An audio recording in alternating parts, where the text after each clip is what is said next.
नमस्कार दोस्तों, पीएलटिक्स में आपका बहुत बहुत स्वागत है। दोस्तों आज के इस क्लास में यूपिट प्लस सी एजीटीए 2024 के लिए एग्रीकल्चर के क्वेश्चंस की क्लास को लेकर आया हूं और इस क्लास में हम लोग एग्रीकल्चर के 30 महत्वपूर्ण क्वेश्चंस को सॉल्व करेंगे। और यह एग्रीकल्चर की 14th क्लास है और इसके पहले 13 क्लासेस आपकी कंप्लीट करा दी गई हैं। यदि आपने अभी तक नहीं देखा है तो इसी वीडियो के डिस्क्रिप्शन में आप जाइए, आपको प्लेलिस्ट मिल जाएगी, वहाँ पर जाके आप सभी प्रीवियस क्लासेस आप देख सकते हैं दोस्तों। और ये जो श्रृंखला चल रही है एग्रीकल्चर क्वेश्चंस की, वो बहुत ही महत्वपूर्ण श्रृंखला चल रही है और एक एक क्वेश्चंस जो आपको कराया जा रहा है वो बहुत ही महत्वपूर्ण है आपकी परीक्षा के दृष्टिकोण से। तो आप लोग क्लास को मिस मत करिएगा, सभी क्लासेस आप देखते चलिए वन बाय वन करके, ठीक है। दोस्तों मैं आपसे कहना चाहूँगा, यदि आप हमारे चैनल पर नए हैं तो चैनल को सब्सक्राइब कीजिए, लाइक कीजिए, शेयर कीजिए। आइए शुरू करते हैं दोस्तों इस क्लास के क्वेश्चन नंबर 33 से। क्वेश्चन नंबर 33 है यहाँ पर, प्रथम कृषि विज्ञान केंद्र की स्थापना किस वर्ष में हुई थी। यहाँ पर इस क्वेश्चन का आंसर आपको देना है और एक एक क्वेश्चन इस क्लास में जो हमने लिया है बहुत ही टॉप 30 क्वेश्चन हैं। एक एक क्वेश्चन बहुत ही महत्वपूर्ण है, तो आप लोग क्लास को पूरा देखें और अंत तक बने रहें आप लोग। तो इस क्वेश्चन का आंसर आप लोग दीजिए दोस्तों, क्या बनेगा। तो राइट आंसर यहाँ पर हो जाएगा ऑप्शन बी, 1974 में। प्रथम कृषि विज्ञान केंद्र की स्थापना 1974 में पुडुचेरी में प्लानिंग कमीशन के मोहन सिंह मेहता कमेटी के आधार पर आईसीएआर द्वारा तमिलनाडु कृषि विश्वविद्यालय की देखरेख में पुडुचेरी में हुई थी। अगला क्वेश्चन, क्वेश्चन नंबर नेक्स्ट है, पानी में खेती करने के तरीके को किस नाम से जाना जाता है। यहाँ पर आप लोग इस क्वेश्चन का आंसर दीजिए। तो राइट आंसर क्या बनेगा दोस्तों, ऑप्शन सी हो जाएगा, हाइड्रोपोनिक्स। पानी में खेती करने अर्थात बिना मृदा के जल में खेती करना हाइड्रोपोनिक्स कहलाता है, हाइड्रोपोनिक्स। और इसी प्रकार पोषक तत्वों में खेती करना न्यूट्रोपोनिक्स कहलाता है। इस बात को भी ध्यान रखिएगा। नेक्स्ट क्वेश्चन, क्वेश्चन नंबर 36 है, निम्नलिखित में से कौन सा फसल और कीट पतंगों का जोड़ा सही सुमेलित नहीं है। दिए गए ऑप्शंस में से आपको सही विकल्प का चयन करना है। मोस्ट इंपोर्टेंट प्रश्न है दोस्तों, आप लोग इस क्वेश्चन का आंसर देने की कोशिश करिए।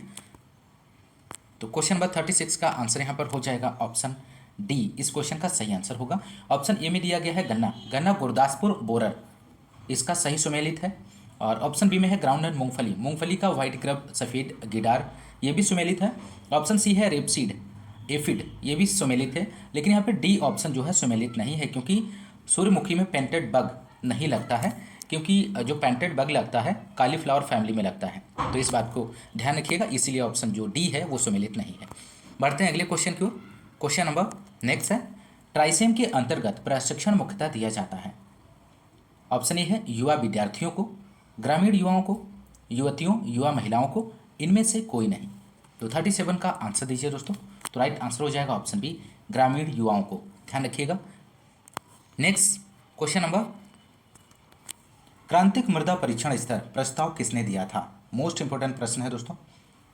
Critical soil test level approach was given by Cate और नेल्सन के द्वारा, आर्नोन और स्टाउट द्वारा, लॉर्सन द्वारा, ब्रे द्वारा। तो यहाँ पर क्वेश्चन नंबर 39 का आंसर आप लोग दीजिए, क्या बनेगा दोस्तों। तो राइट आंसर हो जाएगा ऑप्शन ए, क्रांतिक मृदा परीक्षण स्तर प्रस्ताव केट और नेल्सन ने दिया था। कब दिया था, 1995 में। ध्यान रखिएगा दोस्तों, 1995 में दिया था। महत्वपूर्ण प्रश्न है, एकदम से नए क्वेश्चन है दोस्तों। अगला क्वेश्चन, बादल जो लगातार वर्षा के लिए उत्तरदायी हैं वो क्या कहलाते हैं। यहाँ पर आप लोग आंसर दीजिए। तो क्वेश्चन नंबर 40 का आंसर क्या बनेगा दोस्तों। तो राइट आंसर हो जाएगा ऑप्शन ए, निम्बो स्टेटस कहलाते हैं। निम्बो स्टेटस बादल निरंतर वर्षा वाले होते हैं जो कई घंटों तक लगातार वर्षा करते रहते हैं। ये निचले स्तर के बादल नमी से भरे हुए होते हैं। तो ऑप्शन ए यहाँ पर सही जवाब हो जाएगा। क्वेश्चन नंबर अगला है यहाँ पर 41 क्वेश्चन नंबर, दूध का हिमांक बिंदु है। तो 41 का आंसर आप लोग दीजिए, क्या बनेगा, freezing point of milk is. तो राइट आंसर ऑप्शन इस क्वेश्चन का बनेगा सी हो जाएगा, -0.55 डिग्री सेल्सियस। इस क्वेश्चन का सही आंसर हो जाएगा। नेक्स्ट क्वेश्चन नंबर 42 है यहाँ पर, पौधों के लिए सबसे महत्वपूर्ण पानी का रूप है, इनमें से कौन सा है दोस्तों। दिए गए ऑप्शंस में से पहला ऑप्शन दिया गया है केशिका जल, ऑप्शन बी है हाइग्रोस्कोपिक जल, ऑप्शन सी है गुरुत्वीय जल, ऑप्शन डी है इनमें से कोई नहीं। तो राइट आंसर क्या बनेगा दोस्तों यहाँ पर? राइट आंसर हो जाएगा ऑप्शन ए। पौधों के लिए सबसे महत्वपूर्ण पानी किसका जल है? ऑप्शन ए इसका सही जवाब बनेगा। तो आप लोग ध्यान रखिएगा, महत्वपूर्ण है। क्वेश्चन नंबर नेक्स्ट, पंचायती राज पहली बार 2 अक्टूबर 1959 को कहाँ से शुरू किया गया था? तो यहाँ पर आंसर क्या बनेगा दोस्तों? आप लोग इसका आंसर दीजिए। तो राइट आंसर हो जाएगा ऑप्शन बी, नागौर। ध्यान रखिएगा, महत्वपूर्ण प्रश्न है। नागौर इसका राइट जवाब बनेगा। पंचायती राज पहली बार 2 अक्टूबर 1959 को राजस्थान के नागौर जिले से शुरू किया गया था। यह त्रिस्तरीय योजना है, ग्राम स्तर पर, ब्लॉक स्तर और जिला स्तर, और इस प्रणाली को बलवंत राय मेहता की सिफारिश पर दिया गया था। इस बात को भी आप लोग ध्यान रखिएगा। अगला क्वेश्चन, कौन सी फसल साधारणतया हरित बाली रोग से कुप्रभावित होती है? Which crop is commonly affected by green ear disease? Sorghum, बाजरा, धान, गेहूं? तो राइट आंसर दीजिए आप लोग। तो राइट आंसर हो जाएगा ऑप्शन बी, बाजरा। बाजरा इसका सही जवाब बनेगा। यह बाजरा की सबसे महत्वपूर्ण बीमारियों में से एक हरित बाली रोग है, जिसे ग्रीन ईयर डिजीज ऑफ बाजरा के नाम से जाना जाता है, जो इस क्लेरोस्पोरा ग्रामिनिकोला नामक कवक द्वारा फैलता है। ध्यान रखिएगा, महत्वपूर्ण प्रश्न है। अगला क्वेश्चन, क्वेश्चन नंबर 45, उकठा के प्रभावी नियंत्रण हेतु अरहर की सफसली खेती होनी चाहिए। इसके साथ मूंग के साथ, उर्द के साथ, मक्का के साथ, ज्वार के साथ? तो यहाँ पर आंसर दीजिए दोस्तों। तो क्वेश्चन नंबर 45 का जो आंसर होगा ऑप्शन डी हो जाएगा, ज्वार के साथ। उकठा के प्रभावी नियंत्रण हेतु अरहर की सफसली खेती में ज्वार की फसल को सम्मिलित करना चाहिए, क्योंकि ज्वार की फसल में बनने वाला न्यूसिक अम्ल धुरिन उकठा को बढ़ने से रोकता है। नेक्स्ट क्वेश्चन नंबर 46 है, बार्टलेट एक प्रमुख प्रजाति है। मोस्ट इंपॉर्टेंट प्रश्न है दोस्तों, आपको यहाँ पर बताना है। Bartlett is a prominent cultivar of? Option A दिया गया सेब की, ऑप्शन बी है नाशपाती की, ऑप्शन सी है क्विंस की, ऑप्शन डी है आलू बुखारा की? तो यहाँ पर इस क्वेश्चन का राइट आंसर ऑप्शन बी हो जाएगा, नाशपाती की। नेक्स्ट क्वेश्चन नंबर 47, निम्न में से कौन सा फलों एवं सब्जियों को संरक्षित करने की स्थायी विधि है? Which of the following is the permanent method of preservation of fruits and vegetables? Option A दिया गया पास्चुराइजेशन, ऑप्शन बी है कैनिंग, ऑप्शन सी है ब्लांचिंग, ऑप्शन डी है नमी को बाहर निकालना? तो यहाँ पर इस क्वेश्चन का जो राइट आंसर हो जाएगा ऑप्शन डी, नमी को बाहर निकालना। इस क्वेश्चन का सही आंसर हो जाएगा दोस्तों। नेक्स्ट क्वेश्चन की बात करते हैं दोस्तों। क्वेश्चन नंबर नेक्स्ट है, फसलों में कीट प्रबंधन हेतु लाइट ट्रैप्स का प्रयोग करना किस विधि के अंतर्गत आता है? जैविक नियंत्रण, ऑप्शन बी है कर्षण द्वारा नियंत्रण, ऑप्शन सी है यांत्रिक नियंत्रण, ऑप्शन डी है रासायनिक नियंत्रण? तो यहाँ पर क्वेश्चन नंबर 51 का जो आंसर होगा दोस्तों, ऑप्शन सी हो जाएगा, यांत्रिक नियंत्रण के अंतर्गत आता है। फसलों में समन्वित कीट प्रबंधन प्रणाली में यांत्रिक विधि से नियंत्रण करने में लाइट ट्रैप्स का प्रयोग किया जाता है। ध्यान रखिएगा, महत्वपूर्ण प्रश्न है। क्वेश्चन नंबर नेक्स्ट है यहाँ पर, चुकंदर में काला या भूरा हार्ट व्याधि किस तत्व की कमी के कारण होता है? Black of brown heart disease? आपको यहाँ पर बताना है शुगर बीट में। ऑप्शन फर्स्ट दिया गया है ए ऑप्शन जस्ता, ऑप्शन बी है मैग्नीज, ऑप्शन सी है बोरॉन, ऑप्शन डी है तांबा? तो यहाँ पर इस क्वेश्चन का आंसर आप लोग दीजिए दोस्तों। इसका सही आंसर क्या बनेगा? तो राइट आंसर हो जाएगा ऑप्शन सी, बोरॉन इसका सही जवाब बनेगा। नेक्स्ट क्वेश्चन की बात करेंगे दोस्तों। क्वेश्चन नंबर अगला है, टोपियरी बनाने के लिए सबसे ज़्यादा उपयुक्त एवं प्रयुक्त होने वाला पौधा है। इनमें से आपको बताना है दिए गए ऑप्शंस में से सही विकल्प कौन सा होगा। तो राइट आंसर यहाँ पर ऑप्शन ए हो जाएगा, क्लेरोडेंड्रॉन इनर्मी। ऑप्शन ए इस क्वेश्चन का सही जवाब बनेगा दोस्तों। टोपियरी बनाने के लिए सबसे ज़्यादा उपयुक्त एवं प्रयुक्त होने वाला पौधा क्लोरोडेंड्रॉन इनर्मी है। ऑप्शन ए इस क्वेश्चन का राइट जवाब बनेगा। नेक्स्ट क्वेश्चन नंबर 85, छिलका रहित जौ की प्रजाति है। मोस्ट इंपॉर्टेंट प्रश्न है। आपको यहाँ पर वैरायटी ऑफ बार्ले की वैरायटी आपको बताना है जो हस्क लेस हो। ऑप्शन ए है मंजुला, ऑप्शन बी है के 141, ऑप्शन सी है डोलमा, इनमें से कोई नहीं। तो यहाँ पर इस क्वेश्चन का जो राइट आंसर होगा दोस्तों, ऑप्शन सी हो जाएगा, डोलमा। इस क्वेश्चन का सही आंसर बनेगा दोस्तों। जौ की भूसी रहित किस्म डोलमा है, और डोलमा किस्म हिमाचल प्रदेश और उत्तर प्रदेश की पहाड़ियों के माध्यम से उच्च ऊंचाई वाले वर्षा सिंचित क्षेत्रों में उगाने के लिए उपयुक्त है। यह लगभग 140 से 150 दिनों में पककर तैयार हो जाती है। यह पीले रस्ट के लिए हल्की प्रतिरोधी है। इस बात को भी आप लोग ध्यान रखिएगा। अगला क्वेश्चन नंबर 86। अलसी को सामान्यतः जाना जाता है। Linseed is commonly known as flax, queen of cereals, millets, none of this. तो क्वेश्चन नंबर 86 का आप लोग आंसर दीजिए। तो राइट आंसर हो जाएगा ऑप्शन ए, फ्लैक्स के नाम से जाना जाता है। क्वेश्चन नंबर अगला है दोस्तों, यहाँ पर प्राथमिक एवं द्वितीयक मृदा कणों के विन्यास को क्या कहते हैं। ऑप्शन ए दिया गया है मृदा सरंध्रता, ऑप्शन बी है सोयल टेक्सचर मृदा कणाकार, ऑप्शन सी है सोयल स्ट्रक्चर मृदा संरचना, ऑप्शन डी है ऑल ऑफ दिस, ये सभी। तो यहाँ पर इस क्वेश्चन का आंसर आप लोग दीजिए, महत्वपूर्ण प्रश्न है। तो राइट आंसर यहाँ पर हो जाएगा option C, soil structure.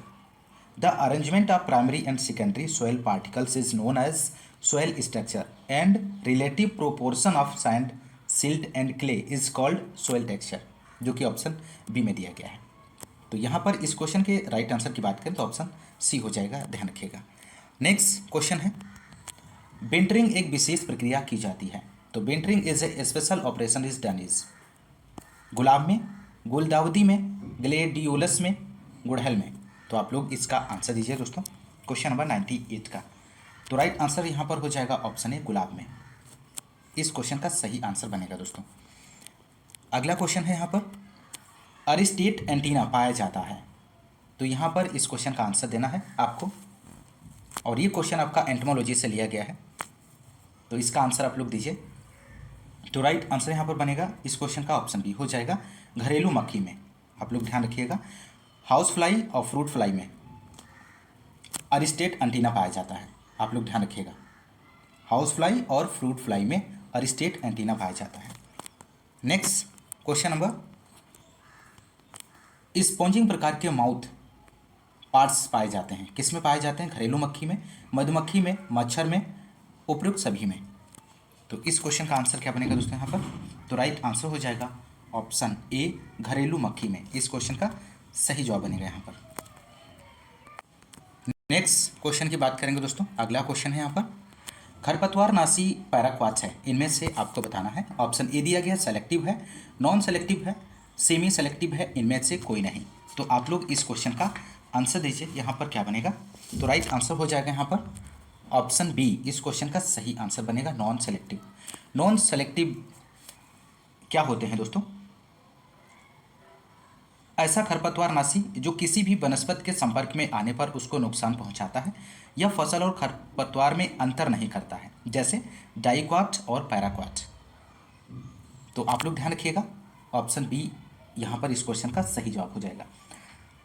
Selective की बात करें तो सेलेक्टिव जो हर्बिसाइड होता है वो टारगेट बीड्स को मार देता है। सिमाजीन है, एट्राजीन है और ब्यूटाक्लोर, पेंडिमेंथलिन, आइसोप्रोटोरॉन। तो यहाँ पर ऑप्शन बी सही जवाब बनेगा, ध्यान रखिएगा, महत्वपूर्ण जानकारी है। क्वेश्चन नंबर अगला है यहाँ पर, शून्य जुताई भारत में सर्वप्रथम किसके अंतर्गत शुरू की गई है? मोस्ट इंपॉर्टेंट प्रश्न है, यहाँ पर आप लोग आंसर दीजिए।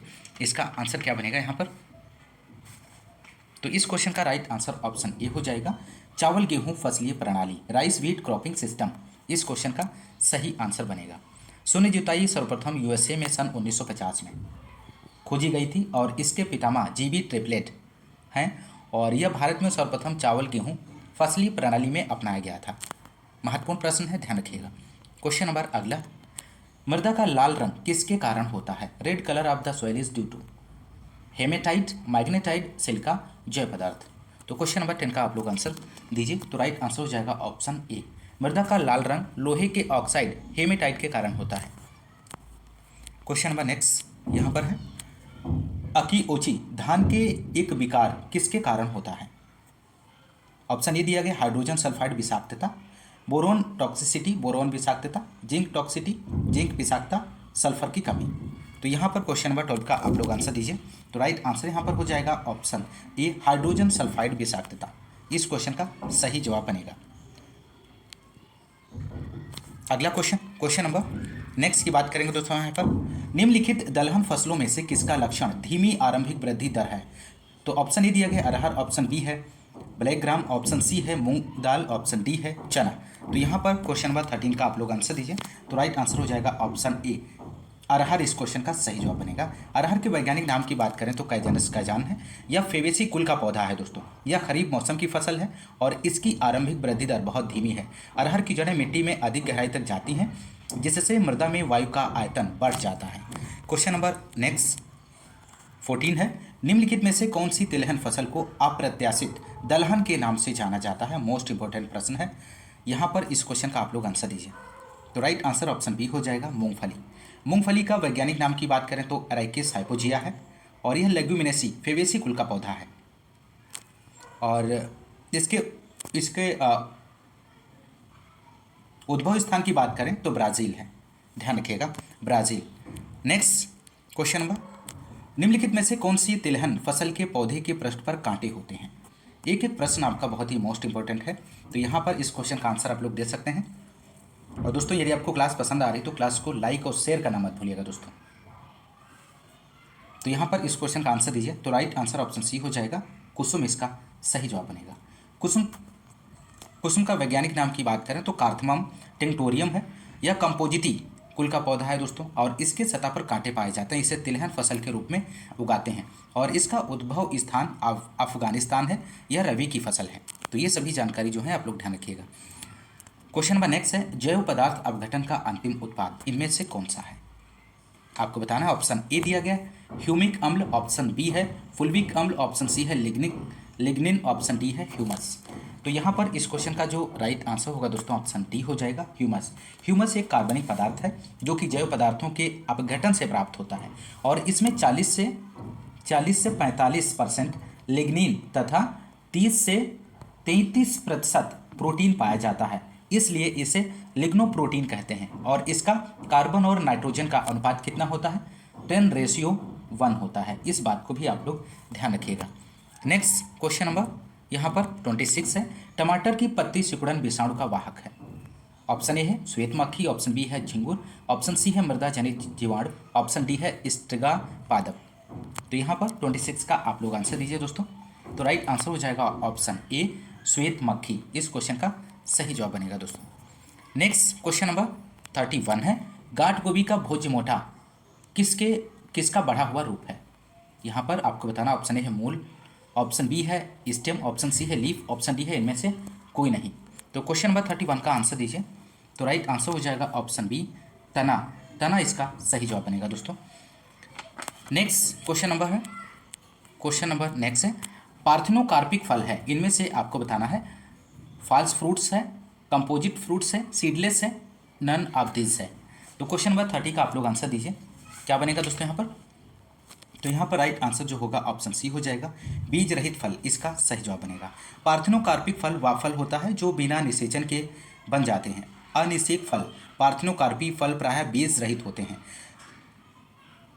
फॉल्स फ्रूट जिसे हम असत्य फल कहते हैं, और असत्य फल वह फल होता है जो पुष्प के थैलमस से बने होते हैं, जैसे सेब। तो आप लोग ध्यान रखिएगा दोस्तों।